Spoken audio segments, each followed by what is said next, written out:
आज आपण बनवणार आहे गव्हाच्या पिठाचे मोदक. मोदक बनवण्यासाठी हा साचा लागतो. 1 वाटी गव्हाचं पीठ, 1 वाटी गूळ, 1 वाटी तूप. चला तर पाहूया आपण रेसिपी. याच्यात तूप टाकून घ्यायचं. आता अर्धच टाकायचं आणि हे 1 वाटी पीठ आहे ना ते टाकून स्लो गॅसवर खमंग भाजून घ्यायचं. आणखीन थोडं तूप घालून घ्यायचं आणि हलवत राहायचं. आपल्याला हे करायला 10 मिनिटं लागतील. छान आपलं पीठ भाजून घ्यायचं. पाहूया आपण 10 मिनिटांनी. हे पाहता 10 मिनिटं झालेत. बघा आपलं छान तूप झालंय. मी पूर्ण तूप घालून घेतलेलं आहे आणि आता छान लालसर पीठ भाजलेलं आहे आपलं.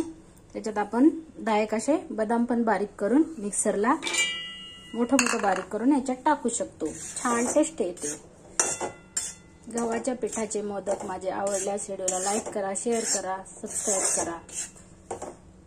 आता आपण याच्यामध्ये हा गूळ टाकून घेऊया. लो गॅसवरच याला मिक्स करत राहायचं. आता हा मोकळा वाटतोय ना, तर हे गूळ थोडंसं पाणी सोडल आणि आपले मोदक छान बनतील. आता हे फक्त 2 मिनिटातच होऊन जाईल. चला तर आपण आता गॅस बंद करून घेऊया. याला 2 मिनिटं झाकून ठेवूया. हे पहा आपले आता एक बदाम आहे ना हे पण टाकूया याच्यामध्ये आणि आता हे सगळं मिक्स करून घेऊया. हे आपलं आता छान सारण तयार झाले. याला गार होऊ देऊन आपण या साच्यामध्ये मोदक तयार करूया. झाले ना, तर ओलं सुकं होतं ना एकदम. त्याचे मोदक बनवूया. आता आपले हे सारण थोडे गार झालेलं आहे. याला थोडंसं असं पाण्याचा चपका द्यायचा आणि आपण पीठ मळून घ्यायचं. असं छान मळून ठेवायचं आणि मग आपण मोदक बनवायचे. हे पहा थोडंसं पाण्याचा चपका दिला ना हे छान होतात. या साच्याला आपण आता तेल लावून घेतले. याला आता बंद करून घेऊया. असं बंद करून याच्यात आपण हे सारण भरून घेऊया.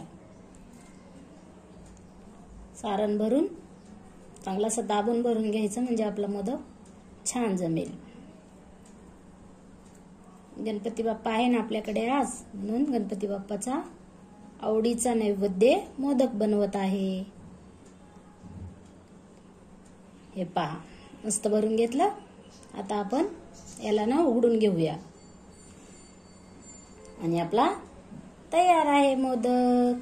हे पहा मोदक, गणपती बाप्पाचा आवडता मोदक. असेच आपण बनवून घेऊया पूर्ण मोदक. हे पहा आपल्या घरी बाप्पा येणार आहे. बाप्पाचे डेकोरेशन केलेले आहे. त्याच्या आवडीचे मोदक बनवत आहे. माझा व्हिडिओ पाहिल्याबद्दल धन्यवाद. हे पहा आपले तयार आहेत मोदक. 1 वाटी गव्हाच्या पिठाचे 11 मोदक बनलेले आहेत. आपल्या गणपती बाप्पाचं आवडतं नैवेद्य, पहिल्या दिवशीचा नैवेद्य 11 मोदक. हे पहा डेकोरेशन. आता आपला गणपती येतोय. माझ्या मोदकाची रेसिपी आवडली असेल तर व्हिडिओला लाईक करा, शेअर करा. थँक्यू.